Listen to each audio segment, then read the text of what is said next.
మెదక్ జిల్లా చిన్నశంకరంపేట మండలంలోని గవలపల్లి, ఖాజాపూర్, చిన్నశంకరంతో పాటు పలు గ్రామాలలో ఎరువులు మరియు విత్తన దుకాణాలను మండల వ్యవసాయ అధికారి లక్ష్మీ ప్రవీణ్, స్థానిక ఎస్ఐ నారాయణ గౌడ్లు తనిఖీ చేశారు. పలు దుకాణాల్లోని రికార్డులను పరిశీలించారు. అనంతరం వారు మాట్లాడారు.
ఈరోజు జిల్లా కలెక్టర్ గారు మరియు ఎస్పీ గారి ఆదేశాల మేరకు పోలీస్ శాఖ మరియు అగ్రికల్చర్ శాఖ వారి ఆధ్వర్యంలో శంకరపేట మండలంలో గల అన్ని విత్తనాల షాప్స్ని తనిఖీ చేయడం జరుగుతుంది. ఇందులో విత్తన దుకాణాల్లో ఓనర్స్కి ఖచ్చితంగా లైసెన్స్ ఉన్న షాప్స్ నడిపించాలని, అదేవిధంగా రైతులకు విత్తనాలు అమ్మినప్పుడు ఖచ్చితంగా వారికి బిల్లు ఇవ్వాలి. అదేవిధంగా కాటన్ సీడ్స్ సంబంధించి ఎటువంటి లూజ్ సీడ్స్ అమ్మొద్దని, అదేవిధంగా ఈ ఎక్స్పైరీ డేట్ ఉన్న విత్తనాలు అమ్మకూడదని, ప్రతిదీ కూడా ప్రతి అమ్మిన రికార్డు కూడా మెయింటైన్ చేయాలని చెప్పేసి సూచన జరిగింది. అదేవిధంగా వాళ్ళ రికార్డ్స్ని కూడా వెరిఫై చేయడం జరుగుతుంది. అదేవిధంగా ఎవరైనా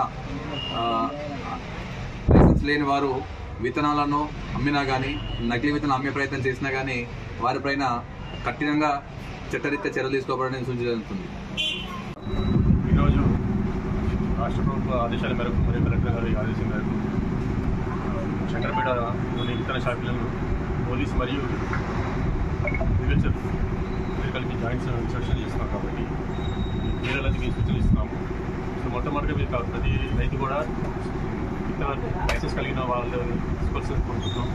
రెండవది రైతు తీసుకున్నప్పుడు ఖచ్చితంగా బిల్లు తీసుకోవాల్సిన సూచిస్తున్నాము. దీనివల్ల ఏమైందంటే మీకు ఏదైనా సరే కలుతులు వచ్చినా లేదా మొలక శాతం సరిగా లేకపోయినా వాళ్ళు కేసు పెట్టడానికి ప్లస్ మేము యాక్షన్ తీసుకోవడానికి వీలు కాబట్టి తప్పనిసరిగా రైతులందరూ కొనుక్కున్నప్పుడు బిల్లు ఉంచుకోవాలా. ఇది మొత్తం సీజన్ అయిపోయాక ఉంచుకోవాల్సిందిగా తెలియజేస్తున్నాము.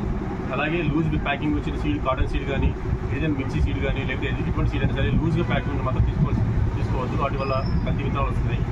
అలాగే రైతులకు విజ్ఞప్తి ఏంటంటే సన్న రకం ధాన్యం కన్నా మృదు రకం ధాన్యం కన్నా ఖచ్చితంగా బిల్ దగ్గర మెన్షన్ చేసుకోండి, బిల్ మీద రాయించుకోండి. దీనివల్ల ఏమిటంటే సన్నదానికి బోనస్ వస్తుంది కాబట్టి ఈ బోనస్ ఇచ్చే టైంలో మాకు సన్నదా దొడ్డుదా మెన్షన్ చేయడం ఈజీ అవుతుంది కాబట్టి రైతుకి ఇబ్బంది కలగడం జాగ్రత్తలు. సో రైతులు ఎవరైనా సరే మాకు ఇన్ఫర్మేషన్ ఇవ్వాల్సిన అటువంటి ఉంటే ఇన్ఫర్మేషన్ ఇవ్వాల్సిన కోరుతున్నాము. ఎక్కడ కూడా లూజ్ ప్యాకింగ్ కానీ లేదా ఎక్కడ లైసెన్స్ లేకుండా డంప్ చేయడం కానీ జరిగితే అనాథరైజ్ స్టాక్ కింద పోలీసుల ద్వారా కానీ మా ద్వారా కానీ సెక్షన్ ప్రకారం కఠిన చర్యలు తీసుకోబడతాయి.